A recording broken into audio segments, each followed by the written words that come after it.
Assalamualaikum warahmatullahi wabarakatuh. Saya Bintang Remaunda Gunawan, nomor kelompok 10, NIM 202141025.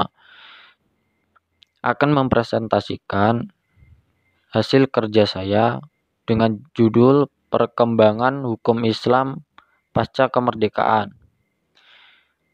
Jadi, pasca kemerdekaan, salah satu bukti bahwa Islam akan tetap berjaya adalah muncul dan berkembangnya Islam di Indonesia yang telah menjadi bukti sejarah bagi bangsa Indonesia, di mana peranannya sangat besar terhadap perjuangan kemerdekaan bagi bangsa Indonesia. Sejarah kehidupan Islam di Indonesia telah diakui sebagai kekuatan kultural, tetapi Islam dicegah untuk merumuskan bangsa Indonesia menurut versi Islam. Sebagai kekuatan moral dan budaya, Islam diakui keberadaannya tetapi tidak pada kekuatan politik secara real. Perkembangan selanjutnya, pada masa Orde Lama, Islam telah diberi tempat tertentu dalam konfigurasi yang paradoks, terutama dalam dunia politik. Sedangkan Orde Baru, tampaknya Islam diakui sebatas sebagai landasan moral bagi pembangunan bangsa dan negara. Pendiskriminasian Islam tersebut memang sudah diawali pada saat wajah atau ideologi Indonesia akan ditentukan, sehingga muncullah berbagai gerakan-gerakan dan pertentangan Islam anti pemerintah akibat kekecewaan terhadap pembentukan negara Pancasila sebagai dasar negara Indonesia. Tidak dipungkiri pula bahwasannya dalam perjuangannya Islam mempertahankan kedaulatan Negara Kesatuan Republik Indonesia atau NKRI. Umat Islam punya peranan penting yang benar-benar sangat penting dengan adanya kerjasama antara kelaskaran umat Islam, kelaskaran kaum nasionalis dengan TNI, yang mana berhasil menghancurkan kekejaman dan kebiadaban pemberontakan PKI pada tahun 1948. Selanjutnya munculnya pergerakan dan ideologi.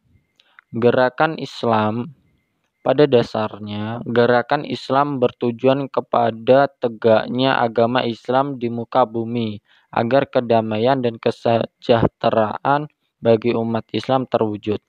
Banyak ideologi atau paham yang melandasi gerakan ini. Ada yang bersifat fillah dan sabilillah.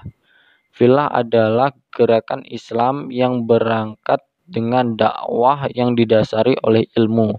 Sedangkan sabilillah adalah gerakan dengan sifat ke arah peperangan. Semua gerakan ini bertujuan sama, akan tetapi gerakan ini harus melihat kapan waktu yang tepat untuk menggunakan cara fillah dan fisabilillah. Dalam ideologi, pertentangan ideologi itu sendiri, pertentangan ideologi ini menyebabkan terbentuknya dua blok, yaitu tentang perumusan dasar negara antara negara yang berdasarkan Pancasila dan Islam. Jika dilihat keadaan umat Islam pada saat itu masih sangat terpuruk karena persatuan mereka terpecah, sehingga cita-cita untuk mendirikan negara Islam sebagai tujuan utama terkendala akibat pergolakan politik yang tidak dapat dibendung lagi oleh tokoh-tokoh Islam. Namun kenyataannya, sekalipun partai-partai Islam berbeda paham, tetapi pada saat menghadapi partai-partai anti-Islam, mereka bersama membentuk front demi tercapainya tujuan utama, yaitu negara Islam.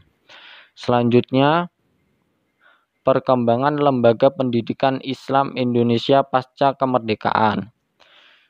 Pemikiran pendidikan Islam periode Indonesia merdeka diwarnai dengan model pendidikan dualistis.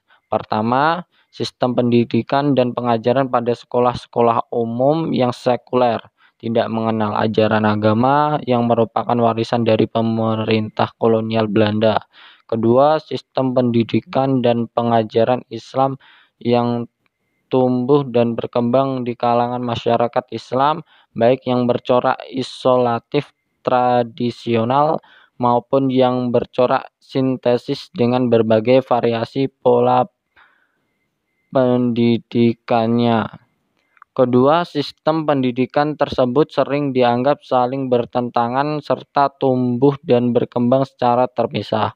Sistem pendidikan dan pengajaran yang pertama pada mulanya hanya menjangkau dan dinikmati oleh sebagian kalangan masyarakat, terutama kalangan atas saja. Sedangkan yang kedua, sistem pendidikan dan pengajaran Islam tumbuh dan berkembang secara mandiri di kalangan rakyat dan berakar dalam masyarakat.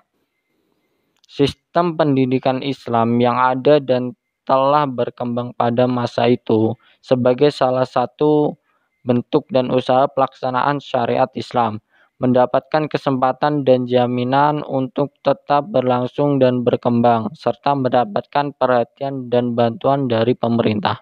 Menurut ajaran Islam, pendidikan merupakan bagian hakiki dari tugas pengabdian atau ibadah dan kekhalifahan manusia terhadap Tuhan yang harus dilaksanakan dengan penuh tanggung jawab. Sekian dari saya. Jikalau ada kurang lebihnya dalam presentasi ini, saya mohon maaf. Wassalamualaikum warahmatullahi wabarakatuh.